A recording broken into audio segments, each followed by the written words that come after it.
আমার দয়ার নবীকে নিয়ে যেন মক্কা শরীফের মধ্যে যেন আসলে বেরাদার দেখা যায় আজ ওঠে কেন দোঠে মানুষের বাবা। আব্দুল মুতালিব যেন বলে ও আমার পোতা মা করে ভাই সুবহানাল্লাহ মনে হয় আজকে সেই জায়গাতে রোজ নামাজ খানা হয়ে যাবে। নবী আমার যেন মার হলে দাদা গো মার দুনিয়ার বুকে বেঁচে নাই। আব্দুল মুতালিব বলে ও আমার পোতা আমি আগে বলেছিলাম রে ভাই যে আমি যার সঙ্গে বেশি মোহাম্মদ ভালোবাসা করে মদিনার গালি থেকে মদিনা থেকে রে ভাই আর কেউ যেন ফিরে আসে না।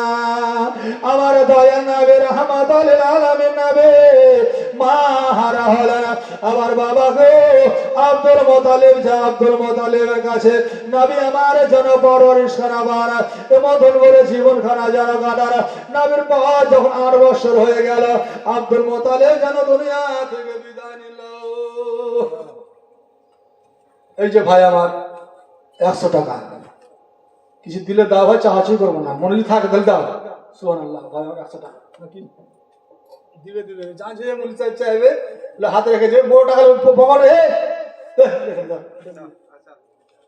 খুব কাজ চলতে খাবে হাতে 1 টাকা না আছে পুরো বড় টাকা এসছে। সুবহানাল্লাহ জামার আব্দুর রহিম ভাই সুবহানাল্লাহ জানো মার নামে বিশেষ করে 200 টাকা দান দিয়েছে আল্লাহ তার মাকে যেন আল্লাহ রাব্বুল আলামিন যেন জান্নাতবাসী করেন। সকল বলুন আল্লাহু আমিন। কুল আলা মেরে খাজা নজারে সব দিয়েছে।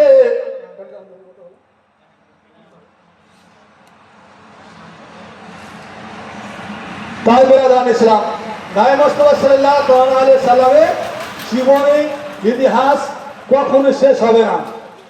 যত বলা যাক 10 দিন 15 দিন 20 দিন 1 মাস 1 বছর চির জীবন ধরে বলতে গেলে শেষ হবে না। নদীর পানি শুকিয়ে যাবে, গাছের কলম বানাতে গেলে নদীর পানি শুকিয়ে যাবে, কিন্তু নবীর ইতিহাস কখনো শেষ হবে না। তাই বেরাদান ইসলাম আমরা যেন নবী মুস্তাফা সাল্লাল্লাহু আলাইহি সাল্লামের তর তারিকার উপরে যেন চলতে পারি এবং যেন আল্লাহ রাব্বুল আলামিনের কাছে আমরা প্রার্থনা করব, দোয়া করব যেন আমরা চিরজীবন ধরে নবীর গোলামি করে দুনিয়ার বুক থেকে যেতে পারি, পাক্কা সচ্চা ইমানদার হয়ে যেন দুনিয়ার বুক থেকে যেতে পারে।